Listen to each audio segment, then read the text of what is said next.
خیبر پختونخوا کې د پیپل پارټۍ ترمنځ اختلافاتو کې شدت پیدا شوی چې په نتیجه کې د پارټۍ مرکزی ډیپټي سیکریټري اطلاعات اسما علمگیر د خپل عہدې څخه مستعفي شوې ده.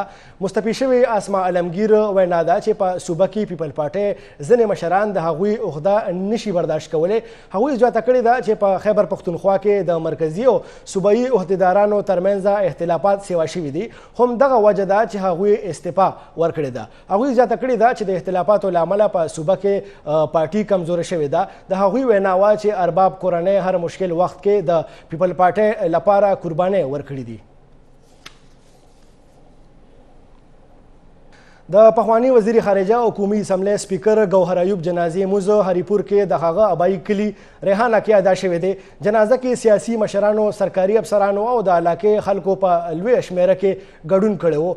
ګورو ګوهر ایوب تېره ورځ د زړه دورې له وجې په حق رسېدلی و. د هغه په مړینه یو شمېر سیاسي مشرانو د خفګان اظهار کړی دی.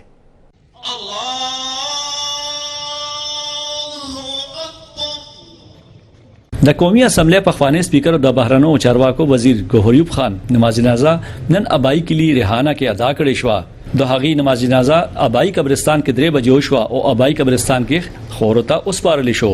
ګوهر ایوب خان د پاکستاني پخوانی صدر فیلډ مارشل ایوب خان زوی، د تحریک انصاف مرکزی سیکرټري جنرال پخوانی وفاقي وزیر ایوب خان او د طارق ایوب خان پلار وو. نماز جنازه کې پزرګو کسانو ګډون وکړو.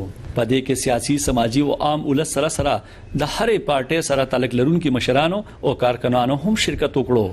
د عوامي نېشنل پارټۍ مشر غلام احمد بلور، د نون لیگ چودھری تنویر، شیخ رشید، بابر اعوان، مهتاب احمد خان عباسی، فیصل زمان، پیر صابر شاه، قاضی اسد محمود، سلیم سیف الله، انور سیف الله، اعجاز الحق، حسین الہی، سردار یوسف، قاسم شاہ، میجر حبیب اللہ ترین